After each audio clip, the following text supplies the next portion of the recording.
ఎగతాళిగా నవ్వేవాళ్ళని నవ్వని, అసూయతో ఏడ్చేవాళ్ళని ఏడవని, కానీ నువ్వు నీలాగా ఉండు.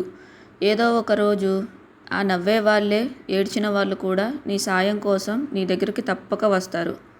ఆస్తులు సంపాదించలేదని కన్నవారి మీద, కోరికలు తీర్చలేదని దేవుడి మీద ద్వేషం పెంచుకోకు. కనీ పెంచడం వరకే కన్నవారి బాధ్యత, కాపాడడం వరకే దేవుడి బాధ్యత. సంపాదించడం, సాధించడం అంతా నీ ప్రయత్నం మీద ఆధారపడి ఉంటుంది. ఎవరైనా మీ మాట నమ్మకపోతే ఒట్టు వేసి నమ్మించడానికి అస్సలు ప్రయత్నించకండి.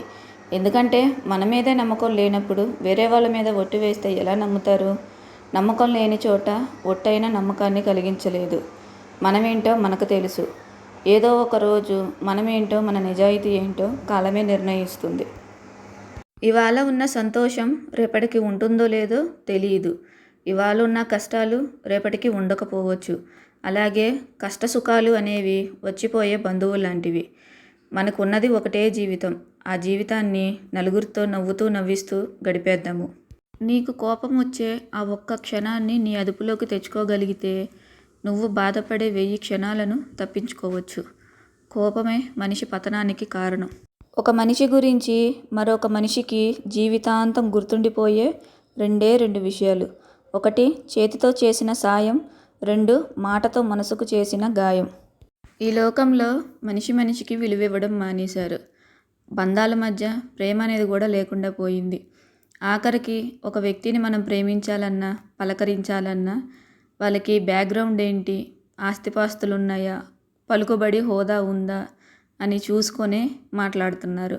అవే లేకపోతే వాళ్ళు ఎందుకు పనికిరాని వస్తువులాగా చూస్తున్నారు.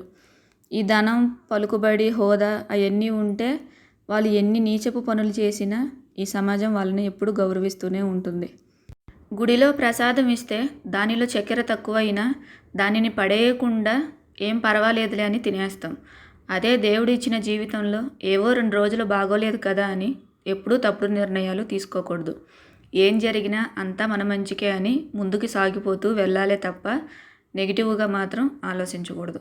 నువ్వు చేసే పనిని నీ అంతరాత్మకు సమాధానం చెప్పుకోగలిగితే చాలు. అందరికీ నచ్చేటట్టు చేయాలంటే దానికి నీ జీవితం సరిపోదు. ప్రశాంతంగా జీవించాలనుకుంటే ఎదుటివారు మారాలని ఆశించకండి, మార్చాలని ప్రయత్నించకండి. ముందు మీరే మారండి. ఎందుకంటే కాళ్ళకి ఏమీ గుచ్చుకోకుండా ఉండాలంటే మనం చెప్పులు వేసుకుంటాం కానీ వీధంతా తివాచీ పరచలేం కదా.